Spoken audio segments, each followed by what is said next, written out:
Nous connaissons les possibilités budgétaires de notre pays. Et comme le dit souvent Néguès Babou aussi, Wakat Minaton par Sierra Latran Papi. Donc il y a le pays Gama Nakaïti, Yawa, Ayama Kabema, Yawa Tumba, Zim, Akama, Nanda, et Sierra Leone. Donc là, on n'est pas fan qui est. Tu le payes, tu sais, nous sommes écarts et 6 jours. Un train, ton lié, Yamba, non, train. Un train qui est grave, la reine de Wataki, qui y a ton mal. Vous l'avez, ou bien Yamba, tu m'as. Qui est une révolution progressiste populaire, vision, ton aïe, qui est Kama, Yamda Kamiasia, la révolution progressiste populaire, pas qui n'est pas tout pour la meta. La ton hambe de Yamba, Benera Bazana signé. La autre nom d'activité dans le principe Kanga, qui n'en sont pas si. Pipi Nande communiste en charge de l'énergie au père. Die question is qui est Bangomena, Yangoma Kenguma Kurayele, Kenguma Sanayele, et Kenguma Yengu Tepé qui est Bantu Nawere, to Kondo Kemina and Tiara, qui est la Bullion Kemina and Tigra, Vermont Tigre, Nayeti et Kira Mari, Kalawa. Merci, camarade Seka. Je voudrais tout propos de la chef du ministre d'État, remercier la forte mobilisation de ce matin. Également, tous ceux qui ont voulu apporter une contribution, mais également poser des préoccupations liées à l'ensemble des secteurs socio-économiques de ce pays. Le mot est assez clair, la vision est aussi assez claire. La révolution progressiste populaire, c'est fondamentalement une approche qui est audacieuse dans la gestion publique. C'est des questions liées aux fondamentaux de notre pays, c'est des questions de souveraineté, c'est des questions de progrès social, mais surtout c'est l'équité et prendre en compte l'humain dans tout ce qu'il nous fait. Point de vue souveraineté dans le secteur énergétique lui-même, vous le savez certainement, c'est un des facteurs essentiels qui doit accompagner l'ensemble des secteurs sociaux. On ne saurait parler de progrès sans prendre en compte cette souveraineté énergétique. Au niveau de la santé, c'est un facteur important. Au niveau de l'enseignement, au niveau de l'éducation, tous les secteurs économiques. C'est-à-dire là où il y a l'électricité, il y a la vie. Là où il y a la réinstallation des populations, il faut nécessairement que l'électricité puisse accompagner pour qu'il y ait des moyens au niveau de la population permettant de générer des revenus pour qu'ils puissent enclencher un développement fortement riche. Donc c'est dire que cette question est un pilier essentiel dans la vision du camarade Pierre Traoré, chef de l'État. C'est pourquoi les institutions sont assez claires. C'est travail à court terme, travail à moyen terme et travail à long terme pour que nous puissions véritablement avoir cette souveraineté énergétique. La souveraineté énergétique elle-même comment que nous puissions avoir nos propres infrastructures de production. Nous avons des thermiques, nous avons du solaire, nous avons de l'hydro. C'est faire en sorte que nous puissions prendre en compte le besoin, la croissance en termes de besoins, mais également prendre en compte les données nouvelles. C'est l'industrialisation du pays qui est aujourd'hui dans tous les secteurs. Au niveau de l'agriculture, au niveau également de tout ce qui va permettre de réduire fortement la dépendance du pays vis-à-vis des extérieurs.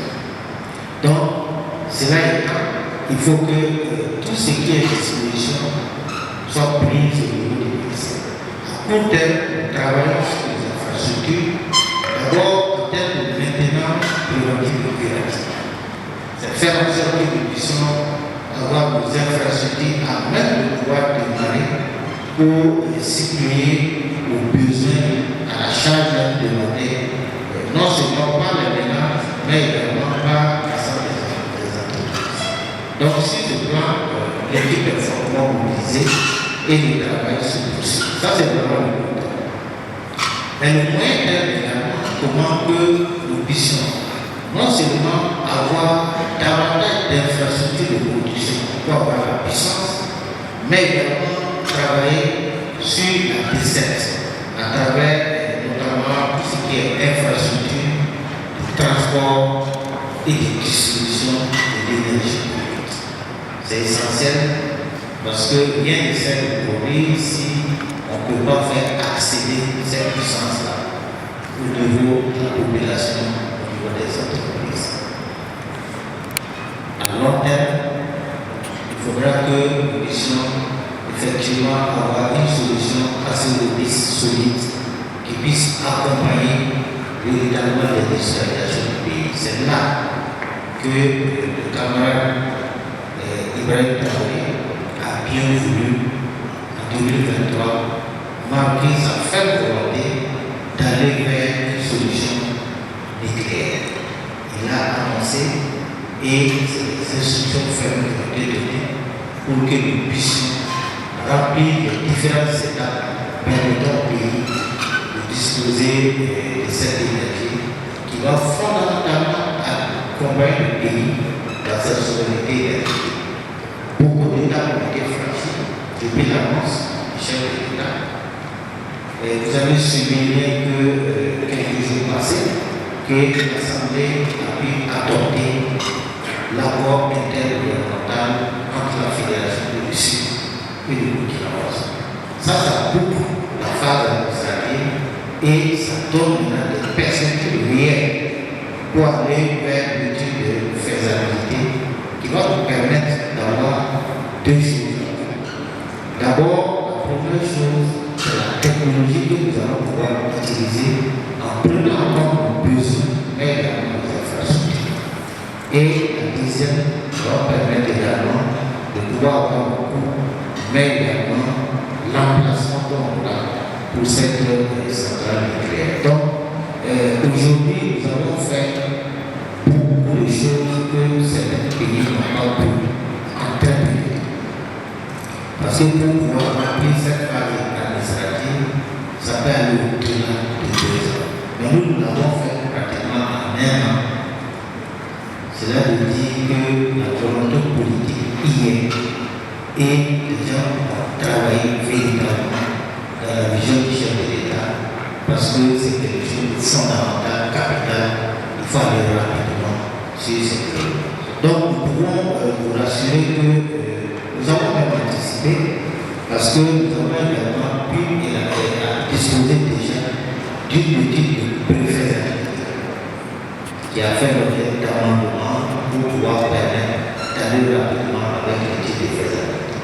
Donc nous travaillons continuellement pour que les conditions soient remplies très rapidement avec l'étude de faisabilité qui va nous donner davantage. Mais je peux vous rassurer aussi que la technologie a beaucoup évolué. Parce qu'avant, pour mettre en place une centrale nucléaire, c'était lors de 10 à 15 ans. Mais aujourd'hui, les choses ont évolué. Parce que quand on regarde à côté, au niveau de Bangladesh, ils ont démarré la centrale, la toute première centrale en 2017 et en décembre 2025, ils doivent mettre cela en marche. On dit que la technologie a évolué, on est plus aujourd'hui dans l'horizon des 10-15 ans, mais c'est moins si derrière cette volonté politique, alors que nous l'avons déjà, parce que c'est la vision du chef de l'État. Il y a également la question sur l'État avez suivi le conseil des ministres essentiel du 11 septembre. Nous avons procédé au renouvellement du permis de la mine de Loiret. La mine de Loiret elle-même a été concédée en 2021, mais pour des raisons que nous connaissons tous. En 2022 janvier, il y a eu des attaques, ce qui n'a pas permis de faire véritablement fonctionner cette mine. Mais je peux vous rassurer que la sécurité des mines fait partie intégrante de la stratégie de sécurisation pour notre pays. Donc, ça intègre cela et des efforts sont en train d'être déployés pour que véritablement nous puissions rapidement aller vers une réforme de cette mine qui va constituer également un ouf pour la région, parce que nous savons là où il y a les mines également, ça permet de raviver le tissu économique, créer de l'emploi et permettre de générer également des ressources pour profiter de l'État. Nous allons y aller rapidement parce que cette mine également, vous le savez, avec la nouvelle vision du gouvernement, c'est faire en sorte que les nationaux puissent s'intéresser à la question. Là-dessus, vous savez que c'est un national qui a pris cette mine et je pense que les efforts vont très rapidement se concrétiser pour que nous puissions ouvrir cette mine.